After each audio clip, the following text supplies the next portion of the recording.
We'll do it live. Okay. We'll do it live. Drop the mic with Jason Hunt.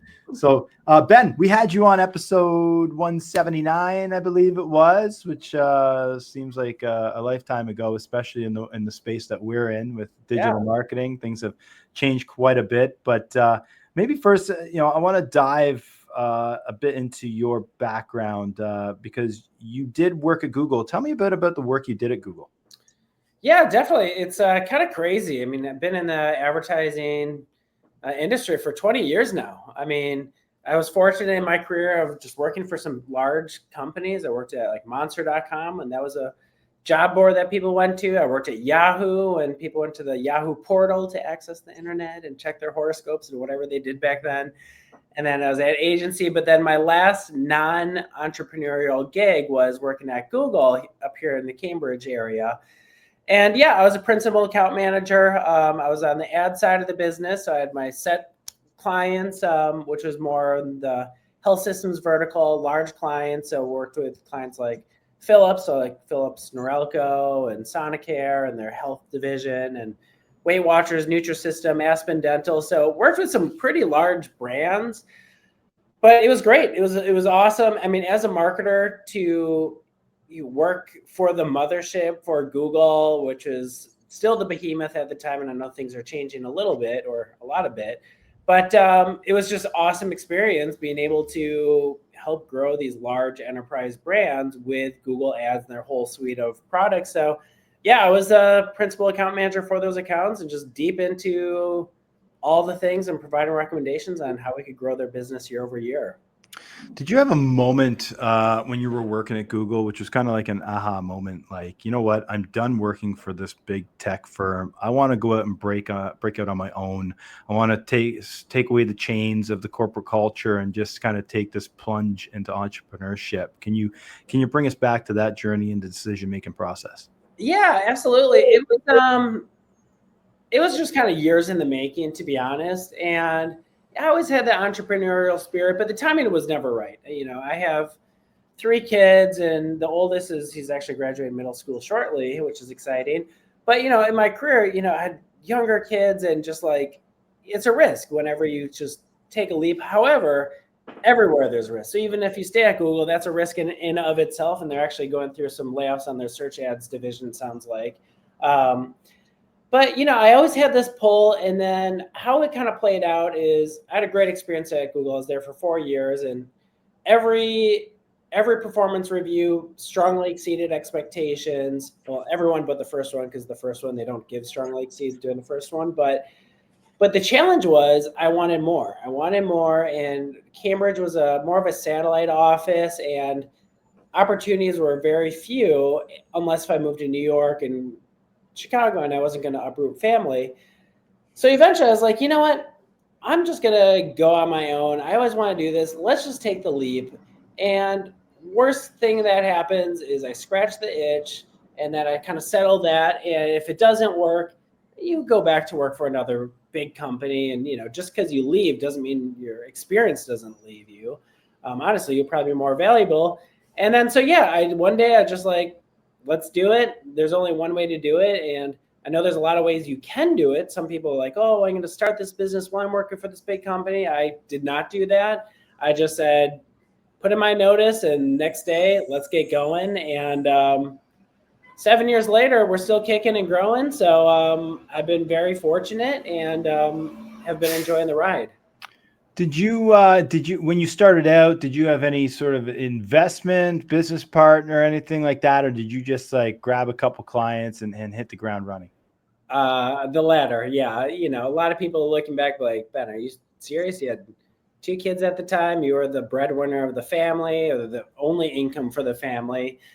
But I don't know. I guess I was just overly confident in myself and my abilities. And I had a plan. I was like, you know what?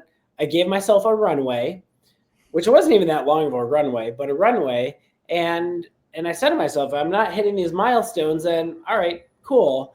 But what happened is, as I was going out and getting clients through network and just going to conferences and things like that, every client that I got, it was very rewarding, because I was like, oh, sweet, here's a little extra revenue. And now my runway was pushed from 3 months to 4 months. Oh, I got another client. Oh, sweet. Now Runway went from 4 months to 6 months, and I kept on getting clients, which made my Runway further and further until, we took off. We took off and we're a sustainable business into growth mode. So, it was just kind of a little analogy that came about, but that's kind of how it came to be. You predominantly offer or lean into like your flagship service would be Google Ad Management? That's changed over year. We started off with Google and Meta ads and just learned Meta because you kind of have to, especially for e-com. But then how it's been evolving is clients just ask for more services. And for the longest time, early in the rise days, I would say, ask all of our clients who's successful on Google Ads is like, hey, what are you doing for SEO? And they're like, oh, not much. I'm like, oh, you really should invest in SEO because it's going to be just as profitable, if not more profitable. And they'd be like, great, can you do it? And I was like, well, no. And then I'd try to refer out, but I couldn't never really find the best referral partners. So eventually I'm like, well, screw it. Let's bring in resources. Let's build this out. And then the SEO is like a solid channel for us, and it's very complimentary of ads. And then same thing for web dev. Our clients are asking for, hey, can you build out a quick website? And I was saying no for a while. And I was like, well, why can't we do it? Because we eventually brought in a graphic designer and a part-time developer. And then now we recently just brought another full-time developer. So now we have a whole practice. So it really just listening, hearing from our clients, and our clients pretty much asking us to do it. And eventually we're like, all right, let's focus on this. And then as we build out expertise, my ambition was never to like, oh, this is going to be a cash cow. The first year I was like, or first quarter or two, can we break even on this? And then what I'm hearing from our clients, and you probably hear the same thing since you're full service, is that clients like a full service agency. They don't want to have 5 different calls with 8 different agency partners, especially if they're a smaller business. Now, if they're a big brand, sure, maybe they're fine with that. But majority of businesses, they just want one company and to handle it all. And there's a lot of great synergies amongst them. That's it. Exactly. You hit the nail on the head. Back in 2019, that was the reason that I merged my social media agency with an SEO firm, is because I can remember a client we had at the time, some wireless phone company, right? Mm-hmm. And they were working with us for probably about a year. And then at the end of it, they're like, you know what? Like, we love the work you guys do. We love the social media content. The ads are great, but we don't like talking to so many different people. Our SEO company said they can do what you do too. So we're just going to go with them. And at that point there, I was like, what? Like it was a great relationship, great client, obviously not great enough, but because if we offered SEO, it would have been an easy business for us to have. So rather than doing that route that you said, where you outsource this here, this, there, or the other, I said, you know what? We need to become a subject matter expert in this field here, which is why I merged with an SEO company, acquired another social media agency to get better on that side than we already were, and just acquired a web design company that didn't go as well. I don't know about your experience, but with you hired a graphic designer and basically trained them to be your web designer. Yep. And for us, we actually, we acquired a company that was a one-man show web design team. Unfortunately, when you're a one-man show web designer and you start piling on projects because you have a sales team, the bucket falls out in the bottom, right? Yep. So it's a tough cookie to crack, though, with web design, because it is a totally different service from everything else you're doing. Yes, they complement each other, but it's definitely some layers. Very different. Yeah, you need to have separate expertise. And thankfully, we built out the resources, copywriter, graphic designer, 2 web developers. And then Jess, who leads our services team, she had web development experience, so she oversees it. So I feel like the approach that we're doing is a little different than yours because we're probably a little bit slower than just acquiring a company. But I definitely see the benefits of just like, hey, let's merge with a company, acquire, and then you can do that much faster and better for your clients on onset. First, maybe just a little bit more slower and organic, but either way, you'll get there.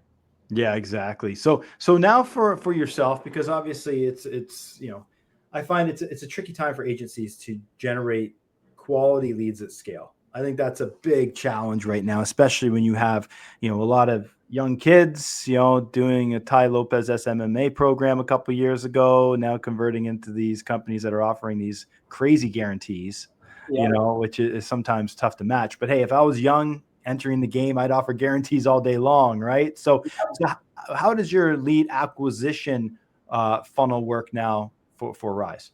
Yeah. Like for ourselves and not our clients? For yourselves, yeah. Yeah, definitely. Well, it's funny. I get so many emails every day, and I know you do the same. It's like, how would you feel about 30 extra clients guaranteed? And it's just like, I don't know. I feel like it's too good to be true. Maybe some of them work.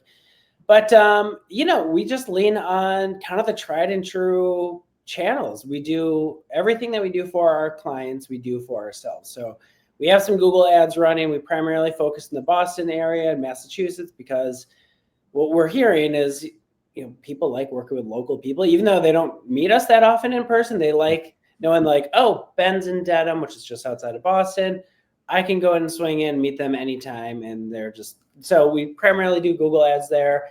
Been doing a lot on SEO, and that's amazing. I love SEO, and we're actually in the middle of a large website redesign, which should be launched within about 2 weeks, but we write a lot of content. And it's awesome to hear. Like last week, we got a lead. I'm like, hey, how'd you hear of us? Oh, Google. And then actually ChatGPT also referred us to you. So I got hit twice on organic. I'm like, sweet. And then, and then we're present on social. I'm a little bit more active on LinkedIn. But we do pretty much, and then email marketing. We don't buy cold email lists. It's all just getting names and then monthly newsletters. So everything we do for our clients and the best practices, we do for ourselves. But that was a big learning curve because you started an agency, and maybe you had similar experiences. You just work on your clients. You never work for yourself. But eventually it's like, well, shoot, we're growing, and I got to make sure that there's a steady lead of clients coming in. So then we make sure we have allocated budget in the terms of monetary budget as well as time budget from our team to focus on marketing to continue to build up our lead presence. Yeah, explain that process a bit in terms of what you had said there about being found on ChatGPT. Explain a bit for our audience that may not be familiar with how they can get their business found in ChatGPT.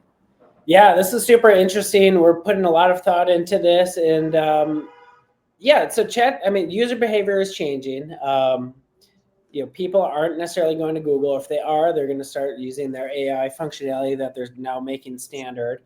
But people are going to ChatGPT, Perplexity, AI of choice, and what these tools are doing is they're also citing different agencies or products, et cetera, that to match whatever prompt there is.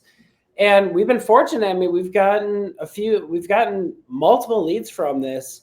The first one was back in November, and someone out in New Mexico prompted a very specific project and referred Rise Marketing Group and said, talk to Ben. I was like, wow, that's crazy.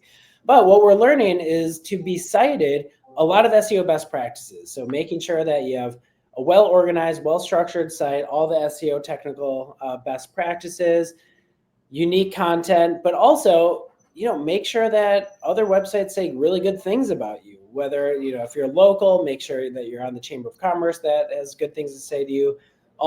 In our case, directories, so it's Clutch, and then maybe if you're preferred partners on Google or SEMrush, make sure you're listed there. Even going on podcasts such as this, like the LLMs look at a variety of sources, and you want to make sure that they're saying good things about you, or all the great things that are said about you is out there. And anyone who's listening, do just some random searches. If you have an agency, if you have a law firm, just say best law firm for whatever, insert city, insert state. Are you ranking? If you're not ranking, see who is ranking, and then you can even ask the ChatGPT, like, hey, why did you put this firm above us? And they're like, well, on Yelp they were listed this and that. I'm like, okay, noted. And then there's even back-end markup on the site that we're learning that you can do to help influence it. And then the last point on that is, for us and all of our clients, we're tracking the analytics of how much referral traffic that we're getting from these AI tools. Small compared to Google for now, but the month-over-month growth is very noticeable and pretty exciting. So we're leaning into this. You said earlier on that Google is scaling back on their Google Ads team at Google. You got some wind on that because you're probably closer to it than most. Why would they do that? Why would they scale back in their Google Ads? This was just a headline I saw. It must have been on LinkedIn or something like that. I doubt it's the sales team as part of some of the Amazon, because anytime sales is usually the last one to go, but I feel it's more of the ad specific product. But yeah, it was, you can look it up. They're cutting back the resources and actually offering folks in these divisions buyouts. And probably what they're going to do is take that, either preserve that cash or invest more into their AI. So this is just like what's coming from Google. And, Google's in a tough spot. They're not in a tough spot because they're a massively successful company with a lot of smart individuals, but people could not, or companies had a very hard time replicating how awesome the Google search was. And AI is changing that significantly. So what I expect to happen is their market share is going to erode, I believe, month over month, small increments, but it's going to erode. Now, Google's fine. They have YouTube. They have all these other great platforms. But, I think they had the years of 20% year over year growth on search and ads, non-video ads is, I believe, a thing of a past. And I think they are aware, but they're a very diverse company and they're going to be fine. But I'm excited for these other tools like Perplexity. It has a white label for some of the big brands to test a sponsored listing on theirs. It was a ChatGPT. I believe ChatGPT is has a white list to open up a product feed on their platform. It's not available yet, but I know they're going to start to monetize in 2026, at least what I've been reading online. So it's exciting as a marketer because once they open up the gates of monetization, you got to believe like we're going to be one of the first knocking at the door to like, let's do this. And I want to be the first to try it. So yeah, it's fun. Yeah, definitely. So in terms of talking about AI, good segue. What tools have you been leveraging inside of your agency to increase efficiency and enhance output? Yeah, definitely. From an operational standpoint, nothing too fancy at this point. Everyone has access to their AI of choice, and if they need the premium model that we do, but we always have conversations of like, how are you leveraging AI? How can this be beneficial for you? As simple as anytime you have meetings, automatically transcribe it, send out recaps. Amazing at that. I love having a conversation with folks and I don't have to be pressured to like take all these copious notes. Data analysis is a lot of fun, especially for some of our larger clients that have, let's say, maybe it's an SEO client and we're trying to figure out changes in organic traffic and ranking. And we can just go into Google Search Console, export last 3 months versus prior by page, by query, and ask GPT, or again, AI of choice, to say, segment the data like this. Give me the outliers. What should I be aware of? And I was blown away when I first tried it like 3 months ago, and it was like very accurate. I was like, whoa, this is cool to just like dissect everything. So those are just like some examples. We don't have any formal processes of just in terms of operational focus on the marketing side. It's a little bit more advanced, but those are some of the things that we're looking at, or at least doing at this point. Yeah, I think one thing I noticed you said there, Ben, is asking the right questions to AI. You know what I mean? A lot of people don't do that. They use it, write me this email, rewrite me an email, come up with an ad campaign for me, come up with some creative copy. And I think that's a piece of it. But a lot of people, that's their start and their end. You know what I mean? It's like you so much potential, like you just said, feeding it data, asking it the right questions, asking it to ask you questions before giving you the output. Right. Yeah. I think people are just really scratching the surface of it. And it's funny when I talk about this on stage, I always ask the question, how many people are using ChatGPT? Of course, 99.9% of people put their hand up. And then I say, keep your hand up if you're paying for it. And everybody brings their hand down, and you're so limited with a free version of GPT. Yeah. You definitely are limited. And with anything in life, you get out what you put into it. And these tools are just like a very fast example of that, where, be thoughtful of like what you're prompting in. And sure, like AI can save a bunch of time, but don't just negate asking it the right questions. Or even asking it like, hey, this is everything. What else should I be providing you to help get this output that I'm looking to achieve? And then sometimes I'll even just do the same prompt on Perplexity just to see, hey, are they different or the same? primarily they're similar. And then, it's also funny, just like a fun little use case. Obviously, we're all in marketing, data driven, things like that. One of our clients was like writing a paper on the results of a program of several campaigns that we did. It's going to be a research paper. And they're like, hey, can you tell me if this is statistically significant? And I never really got that question before. And I'm not a statistician. Sure, in college, I took stats 101 and, somehow got a decent grade at it.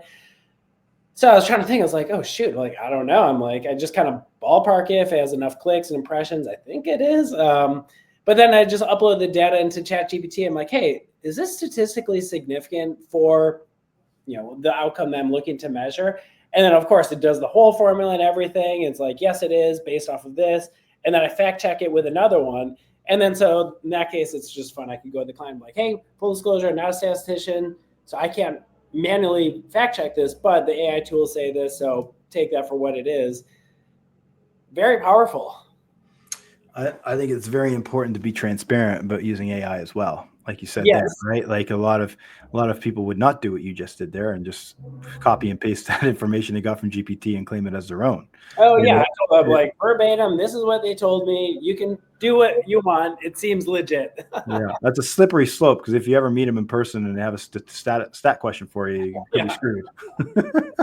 It's like, just wait a second, let me just get my phone. Yeah, I know. Bathroom break. Yeah, that's funny. So now, as an agency, obviously you said earlier on, there's nothing you would do at your agency that you would do for your clients that you haven't already rolled out your agency, which, I agree with as well. 100%. Everything we test, we got to test on ourselves, not testing with our client's budget. Right. So, when it comes to content creation now for yourself, you said, you're living on LinkedIn a bit.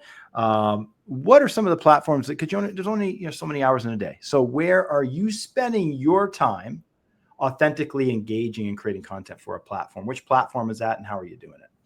Yeah, right now it's LinkedIn. We've been trying a variety of platforms, and of course, like, we're still active on Instagram and Facebook, and we still have a bunch of videos on YouTube. And anytime we have video assets, I'll upload it to YouTube. But what I've been finding is LinkedIn is just where actual real referrals come from. And to take it a step further, it's not just posting as Rise, but it's posting as myself. So like founder-led type content, which my team actually pushed me on. They're like, hey, Ben, a lot of founders are doing this. You should do it too. And then, I started to do it, and at least try to do one video post a week. And that's helpful. And what I find is when I post it for myself versus Rise Marketing Group, way more reach than Rise. And I think people like to see like, hey, Rise is led by real people, real marketers with real insights and thoughts.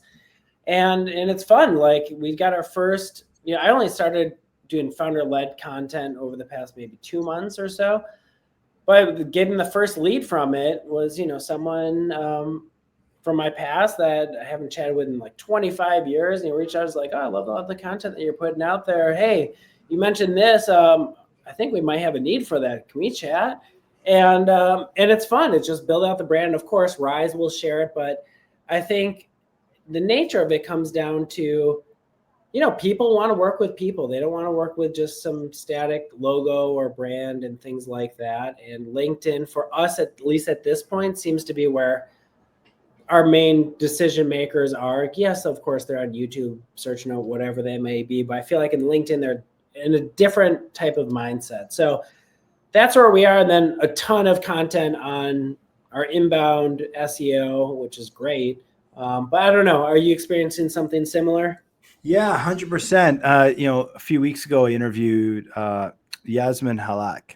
Yasmin Halak is one of the biggest, has the biggest LinkedIn follower base. I think he's up there like top 3. He's got over 320,000 LinkedIn connections. And I met him at a marketing conference in Cyprus, and sat down with him. And it was like, this guy does not use automation at all with his LinkedIn. Like, obviously he's a LinkedIn coach, so he can spend 8 hours a day on LinkedIn. Most business owners don't have that luxury, but some of the best things to do on LinkedIn is putting up, authentic content, connecting with people, but commenting on people's content. Cause every time you comment on somebody's content that's viral, the amount of impressions that you get from commenting on that content Get you more visibility than a post, you know? Yeah, very good point.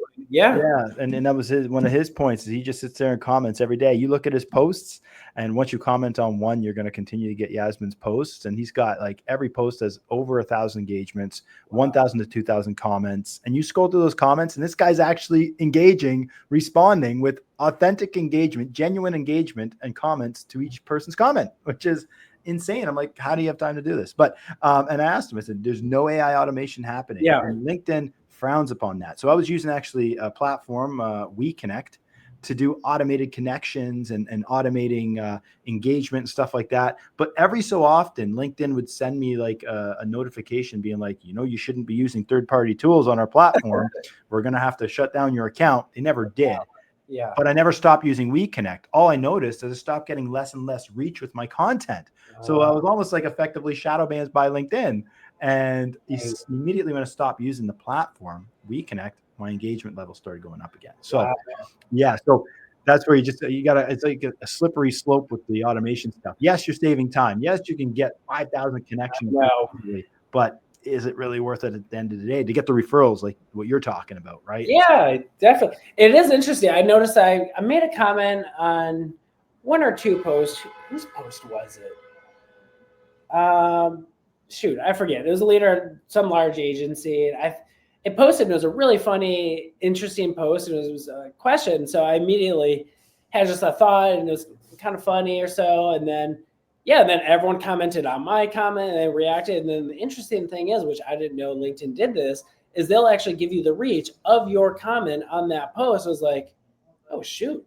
Wow, this is pretty interesting. So, and then I actually got some connections from just listing one comment on that. So, it's one of those things. Yeah. Like if that is your agency and your bread and butter, being at 8 hours a day, obviously don't have that luxury, but you should be present and in a very authentic way. And honestly, with everything that you do, and LinkedIn is the exact same, like don't outsource to automated bots. And it's just, it sounds great and cool. But people will see through it. 100%. And it's funny because people do see through it, and people are becoming, they're starting to see through the AI content now as well, more so than ever with the overused ChatGPT words, right? So you see it all the time, and it does more of a harm and disservice than anything else when you're just using AI content to write content or just post. You want to use it, like at least the way I use it. I'm using AI to come up with the breakdown. I've also obviously personalized my AI on Claude and GPT and my projects to speak like me,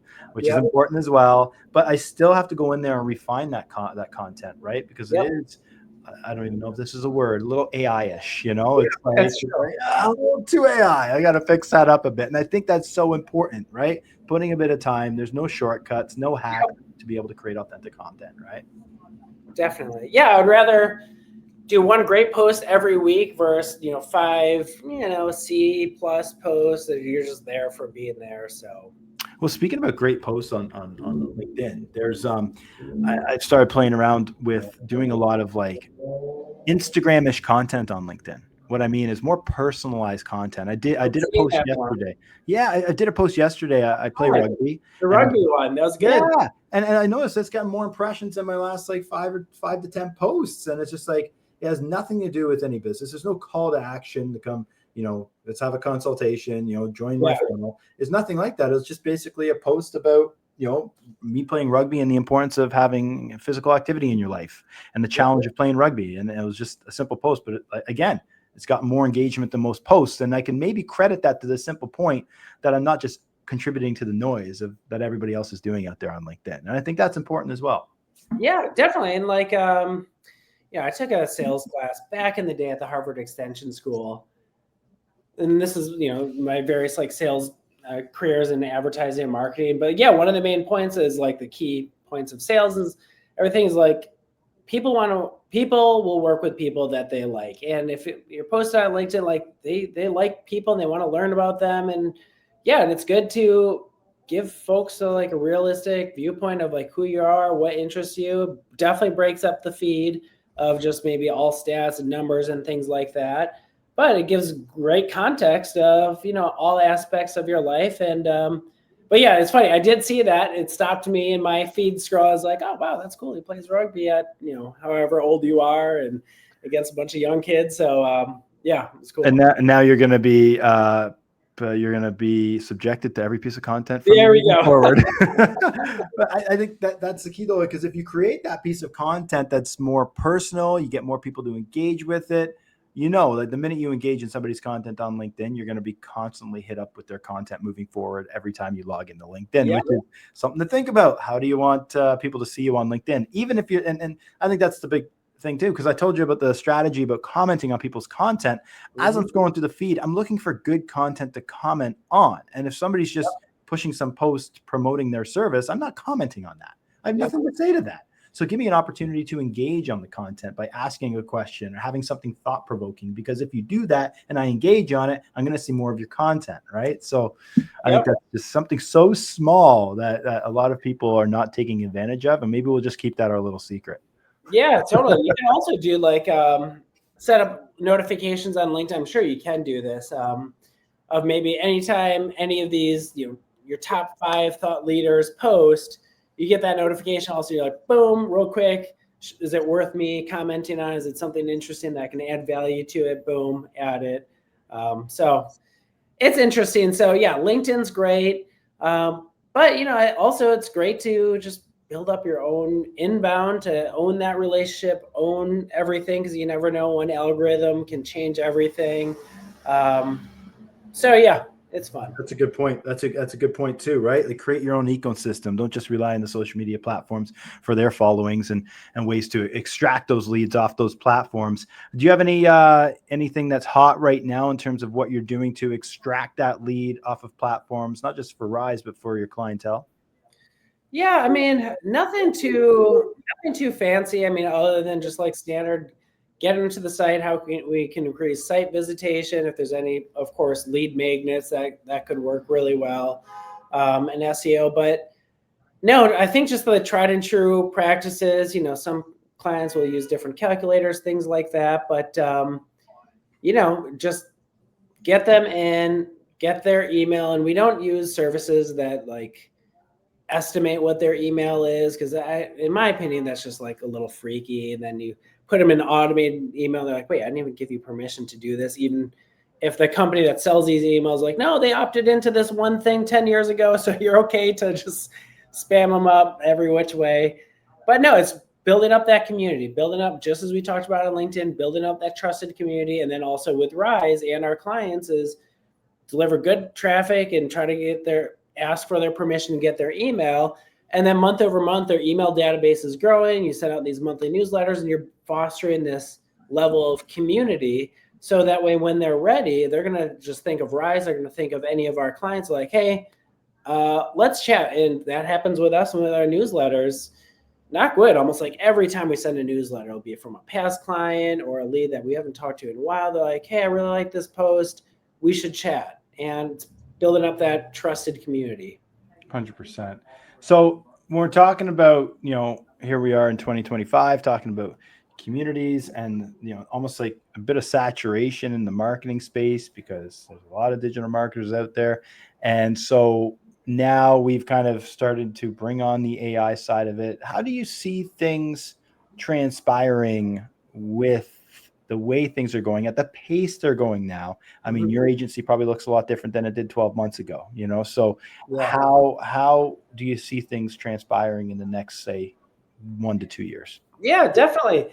Yeah, there's a lot of ways I could answer this question, but one of the ways I'm going to bring up that I think is really important is just the viability of agency life in an AI age that we're in. So many people, I feel like, worth say like, oh, there's no need for marketers, it's all AI. However, what I'm seeing and hearing, at least at this point, is I feel like our job, your job, our job is even that much more important and critical in this age of AI, where yes, there's a lot of great tools and then ad products that are going to be forming on Google side and other platforms, but you really need even more smarter marketers to manage, one, this shift in ecosystem and consumer behavior, but two, powering these tools and the algorithms where I feel like, maybe 5 years ago or even 3 years ago, Google Ads was just being commoditized, where it's like,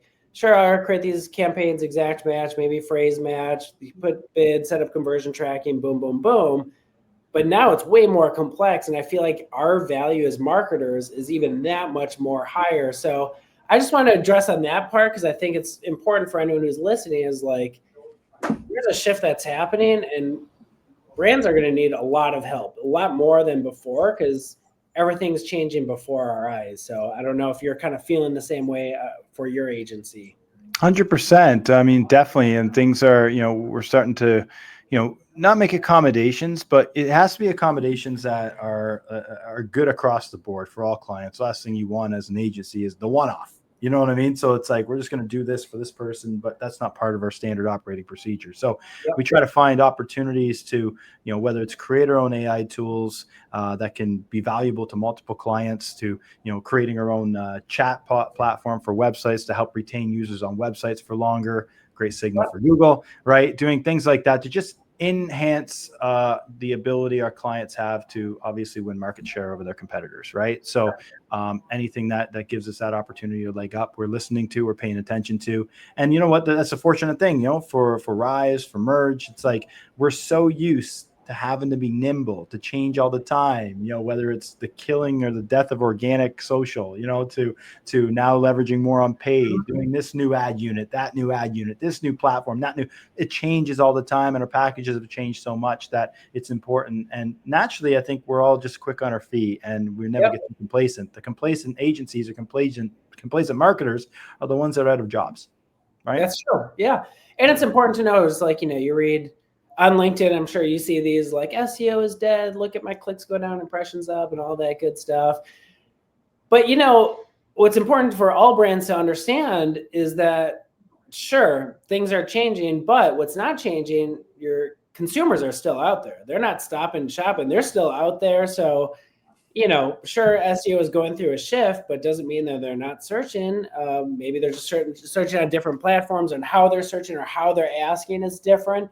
But that's important, because you always hear like doom and gloom, SEO's dead, everything's like, well, not really, because sure, if we're going through a recession, yes, then I would be a little concerned. But if people are still buying and shopping and needing services, you just have to pivot a little bit to make sure that you're present wherever they are. Is Rise going on tour at all in the next little bit? You guys going to a lot of events, physical events, networking, doing that stuff? Yeah, we are. We just started doing that. We added to our marketing strategy, where we started doing some conferences. Whenever there's an opportunity to speak, I always try to put my hat in the ring, and did maybe just only one last year, I guess, but I'd like to do more. But yeah, this year we did Small Business Expo in Boston, New York, and then we have 2 more later this year. I committed funds and everything. I just have to figure out the right cities to go to based off of turnout and schedules and things like that. But I do like getting out there. It's a ton of fun. I feel like everyone in the age of, like, when we're in COVID, just got complacent to be behind that computer screen in your pajamas and not getting out and meeting people. But something to be said about getting in the car, train, plane, and meeting real people. And I love that. And, you have great conversations, and then they'll say, like, either meet myself or members of our teams, like, oh, wow, yeah, Rice seems like some pretty cool folks. Like, we need someone, we should really consider them. But I don't know, just getting back to shaking hands and having cool conversations. So we have a couple planned this year, and I really want to do more of that. Yeah, definitely. I think networking is so important, but also I think what's also important is not expecting quick attribution on an event that you go to. It does take, the sales cycle takes a long time for people to build up trust. And I always say this is why it's so important. If you go to an event, to leverage the digital side, run ads at that, that venue, running retargeting, following up, so important, but not expecting the close at an event. And I think a lot of businesses get that wrong. You go to an event, it's like, well, what's the ROI on this show? We spent $5,000 on a booth. Where's our ROI? It's like, I know. You got to look at that on like a year over year, Definitely. And like, my mentality is like, if we can break even in some level of window there after an event, super happy. Because what I'm finding is, like, you go to an event, you get 100 emails or something like that. Then they're in their email database, and then it's a trickle effect. And yeah, especially an agency, even if you find someone that wants to hire someone today, at the fastest, it's going to be at least a month or so before they're really signing papers, even if they're really ambitious to get going. And if they're not, so you got to play the long game with honestly everything. You got to play the long game. 100%. Ben, this has been a great convo. Thanks for taking some time to join. If our audience has any questions for you, how can they get in touch? Yeah, visit us. Just Google Rise Marketing Group and or ChatGPT. And I'd love to have a conversation. Awesome. Thanks, Ben. All right. Thank you. Hey, thank you, podcast listener, for checking out that episode of Drop the Mic.